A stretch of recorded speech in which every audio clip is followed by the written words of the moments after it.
Hi, my name is Peter Vogel, and in this lesson we're going to have some introductory thoughts on bar chords. There's some techniques I can teach you that'll get you quicker results. So go ahead and print out the notation ahead of time and let's get started with the G bar chord. We'll start with the G major bar chord. Looks like this. The trick with a bar chord, or the definition of a bar chord, is when we have our first finger pressing down a bunch of strings or all of the strings. In this case it's going to be all of them. The real trick to learning how to make bar chords is to place the other fingers down first. So before you place the bar down, I want you to put the third finger on the 5th string, 5th fret, the pinky on the 4th string, 5th fret, and the second finger on the 3rd string, 4th fret. Once you have that down, then place your bar in the 3rd fret all the way across the strings. That will get you in good position to start with. Notice my first finger is very parallel and very close to the fret in front of it. I'm also rolled back a little bit on this side of the finger. Not on this side, but on that side. Notice my thumb placement. It's about halfway down the neck, and it's also between my index finger and my second finger.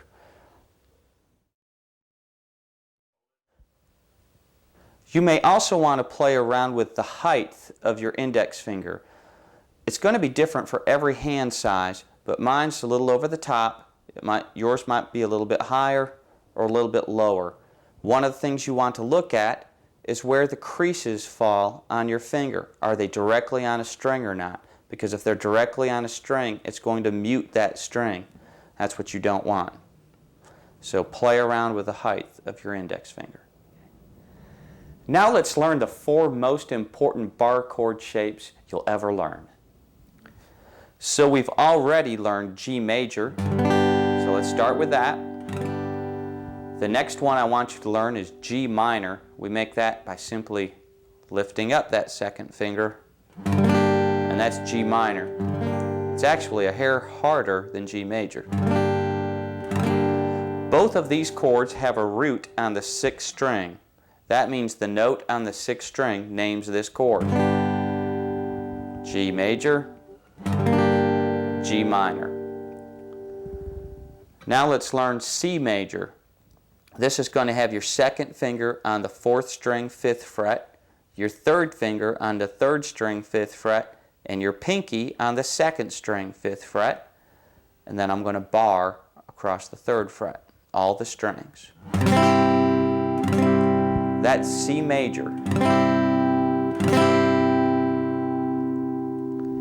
And finally, the 4th and last important bar chord to learn today is C minor. Going to place your 3rd finger on the 4th string, 5th fret, your pinky on the 3rd string, 5th fret, and your second finger on the 2nd string, 4th fret, bar at the 3rd fret, finger all the way across. And that's C minor. These last 2 chords have a root on the 5th string. That means the note on the 5th string names these chords. C major, C minor. Recap all 4. G major, G minor, C major, C minor.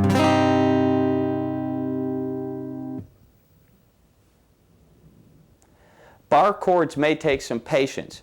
You may need to work at them every day and develop some strength in your left hand. Do them like doing push-ups. They might not sound all that great at first. Do them anyway. Your hand will get stronger. You'll get used to making them. My name is Peter Vogel, and have a great day.